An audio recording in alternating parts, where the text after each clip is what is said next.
Each oocyst now enters a phase of asexual multiplication known as the sporogony. এরপরে উসিস্টগুলো কী করে, প্রত্যেকটা উসিস্ট asexual multiplication just সংখ্যা বৃদ্ধি ঘটাবে। It nucleus divide first by meiosis and subsequently by mitosis. প্রথমে এই নিউক্লিয়াসটা মিওসিস পদ্ধতিতে দেন মাইটোসিস পদ্ধতিতে ডিভাইড করবে, forming an enormous number of small haploid nuclei. এইভাবে অসংখ্য নিউক্লিয়াই তৈরি করবে কে, উসিস্ট কিন্তু। At the same time, the cytoplasm develop large vacuoles and takes up a sponge-like structure. এরপরে কী করবে, একই সময় সাইটোপ্লাজমও কী করবে, ডেভেলপ করবে, বড় ভ্যাকুয়াল সাইটোপ্লাজমের মধ্যে অ্যাপিয়ার হবে এবং তার মধ্যে takes up a sponge like structure in which numerous irregular cytoplasmic masses are formed connected by protoplasmic strands. এর মধ্যে কিছু স্পঞ্জের মতো গোলাকার গোলাকার স্ট্রাকচার তৈরি হয়, সাইটোপ্লাজমিক প্রোটোপ্লাজমিক নানা রকম স্ট্র্যান্ডস তার মধ্যে লোকেট করে থাকে। The daughter nuclei arrange themselves along the free margin of cytoplasmic masses. অপত্য যে নিউক্লিয়াসগুলো তৈরি হয় সেগুলো ওই সাইটোপ্লাজমিক যে পদার্থটা আছে তার এক প্রান্তে অবস্থান করে। Later slender and finger like processes are given out from these cytoplasmic bodies and the daughter nucleus migrate into each.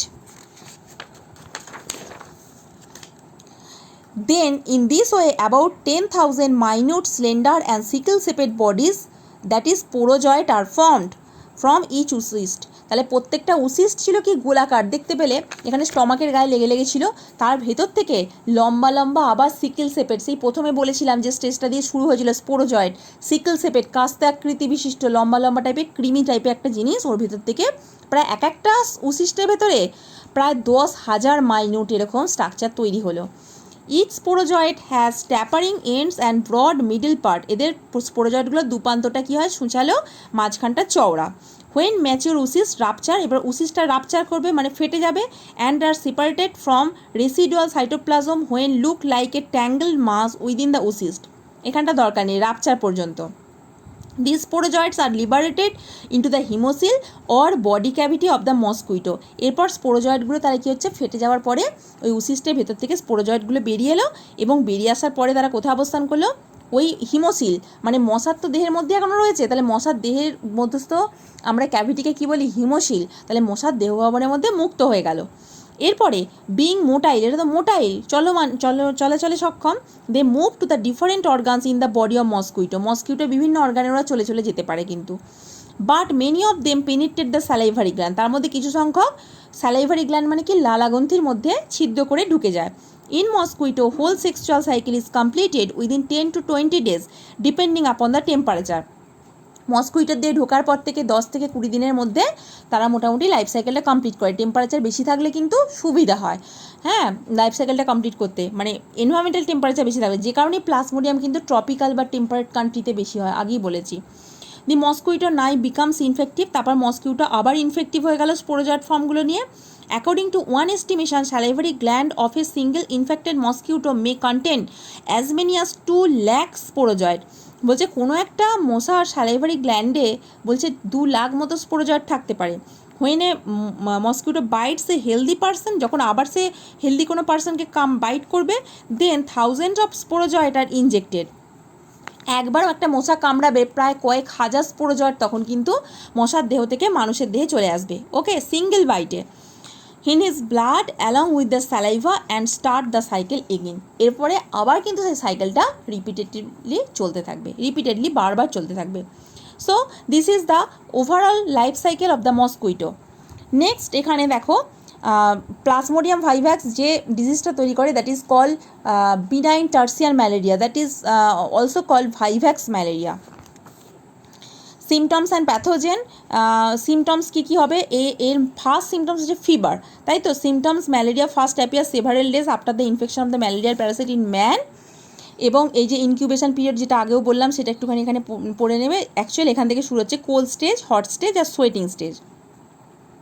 Cold stage হচ্ছে কি, প্রথমে এই ম্যালেরিয়াল ফিভারের 3টে স্টেজ, একটা হচ্ছে কি শৈত্যদশা, একটা হচ্ছে উষ্ণদশা আর একটা হচ্ছে কি ঘর্মদশা যেটাকে তোমরা বলো। At the onset of malarial fever যখন শুরু হয়, the patient suffers from a severe shaking chill, মানে প্রচণ্ড ঠান্ডা লাগে, কাঁপুনি দিয়ে জ্বর আসে। He feel so cold that his teeth chatter though he may be covered with a huge pile of blankets, অনেক ঢাকা মানে চাপা ব্ল্যাঙ্কেট দিয়ে রাখলেও কিন্তু তার এতটাই তার ঠান্ডা লাগে, সে কিন্তু তারপরেও কাঁপতে থাকে। এবং এটা লাস্ট ফর 20 মিনিটস, মোটামুটি 20 মিনিটস থেকে 1 আওয়ার পর্যন্ত লাস্টিং করতে পারে এই কাঁপুনি দিয়ে জ্বরটা। Hot stage, as the chill subside the body temperature rises up to 41 degree centigrade, ঠিক আছে, এবং মানে যেটাকে 106 ডিগ্রি ফারেনহাইট জ্বর আসে। The patient feel very hot with a terrible headache, এবং তারপর প্রচণ্ড যখন জ্বর আসে প্রায় 106 ডিগ্রি সেন্টিগ্রেড টেম্পারেচার হয়ে যায়, এবং সেই পেশেন্টটা কী হয়, মাথার যন্ত্রণা হয় প্রচণ্ড পরিমাণে, এবং এটা জ্বরটা কতক্ষণ থাকে, 1 থেকে 4 ঘন্টা পর্যন্ত থাকতে পারে। Okay, next sweating stage, as the temperature lowers down the patient sweats profusely, এরপরে টেম্পারেচারটা যখন কমবে দেখবে জ্বর ছেড়ে যাওয়া বলে যেটাকে, প্রচণ্ড ঘামতে থাকে, এবং finally the fever comes down, জ্বরটা আলটিমেটলি কমে, টেম্পারেচার বিকামস নর্মাল, টেম্পারেচার কমে যায়, পেশেন্ট বিকাম কমফোর্টেবল ফিল করে তখন patient, until the next attack which takes place regular intervals of 48 hours. This is very much important.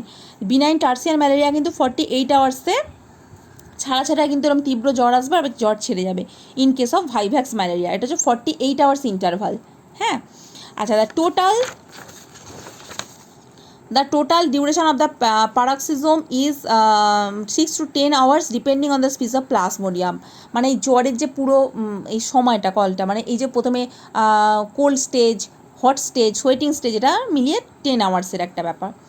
আচ্ছা, এরপরে এখান থেকে চলে আসবে যে আরেকটা ব্যাপার, সেটা হচ্ছে এই যে হিমোজয়িন। অ্যাকচুয়ালি এই যে বলছে কাঁপুনি দিয়ে যে জ্বর আসে, এই জ্বরটা আসার কারণ হচ্ছে কি, ওই সময় ওই ম্যালেরিয়াল যে প্যারাসাইট আছে, ম্যালেরিয়া ফিভার অকার্স ওয়েন সাইজন in the red blood cell burst করছে তো, এবং set free the content merozoite and malarial pigment, এইগুলো তখন রিলিজ করছে এই হিমোজয়িনগুলো, এবং বাস্টিং অফ সাইজন tend to synchronous as they all burst the same time.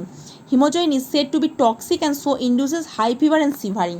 এই যে হিমোজয়িনটা যে থাকে, যখন সাইজনটা বাস্ট করে সমস্ত প্যারাসাইটগুলো ব্লাডে রিলিজড হয়, ওদের যে হিমোজয়িন কণিকাগুলো থাকে, they are very much toxic and they causes the shivering and the high fever during the malarial infection, during the plasmodium ইনফেকশানের ক্ষেত্রে, ঠিক আছে। আচ্ছা, এখানে এরপরে হচ্ছে যেটা আছে আরও কিছু, যে এক্ষেত্রে হেপাটোমেগালি হয়। হেপাটোমেগালি মানে হচ্ছে এনলার্জমেন্ট অফ লিভার বড় হয়ে যায়, কারণ প্যারাসাইটগুলোর মধ্যে লোজড হচ্ছে, hence liver become enlarge. Spleen বড় হয়ে যায়, that is called the splenomegaly. Spleen বড় হয়ে যাওয়া মানে কি, স্প্লিনোমেগালি, কারণ আমরা জানি আমরা স্প্লিন হচ্ছে আমাদের ক্ষেত্রে একটা লিম্ফয়েড অর্গান, আমরা বলি স্প্লিনকে লিম্ফয়েড অর্গান বলি, সেকেন্ডারি লিম্ফয়েড অর্গান বলতে পারি স্প্লিনকে। সেই স্প্লিনটা কী কাজ করে, আমাদের দেহে যখন কোনো প্যাথোজেন, মানে প্লাজমোডিয়াম ভাইরাস অবভিয়াসলি প্যাথোজেন যখন ঢুকলো, তখন আমাদের লিম্ফয়েড অর্গানগুলো, এগুলো অ্যাকচুয়ালি আমাদের ইমিউন সিস্টেম বা আমাদের ডিফেন্স সিস্টেমের পার্ট, তারা তখন কী করে, এনলার্জ করে নিজেদের প্রোডাকশান বাড়ায়। ওখান থেকে স্প্লিন থেকে প্রচুর পরিমাণে কী তৈরি হয়, ওখান থেকে বিভিন্ন প্যাথোজেনিক সাবস্টেন্সগুলোকে কি ডমিনেট করার জন্য ওখান থেকে নানা রকমের যে আমাদের দেহের যে সেনাবাহিনী যেগুলোকে আমরা বলি আর কি, সেই সমস্ত জিনিসগুলো ওখান থেকে ইনডিউসড হয়, ওখান থেকে উৎপন্ন হয়, ওখান থেকে সিক্রেটেড হয়, যে কারণে আমাদের দেহের ইমিউন সিস্টেমটা স্ট্রং হয়। সেই কারণে ওই সময় স্প্লিন বা লিভার এগুলো সবই কিন্তু ইমিউন অর্গান হিসেবে কাজ করে। তো এদের স্ট্রাকচারটা কিন্তু বড় হয়ে যায়। হেপাটোমেগালি, স্প্লিনোমেগালি, এই সমস্ত জিনিসগুলো কিন্তু তখন as a result of malarial infection and any other kind of infection, hepatomegaly and splenomegaly can ochre. Okay.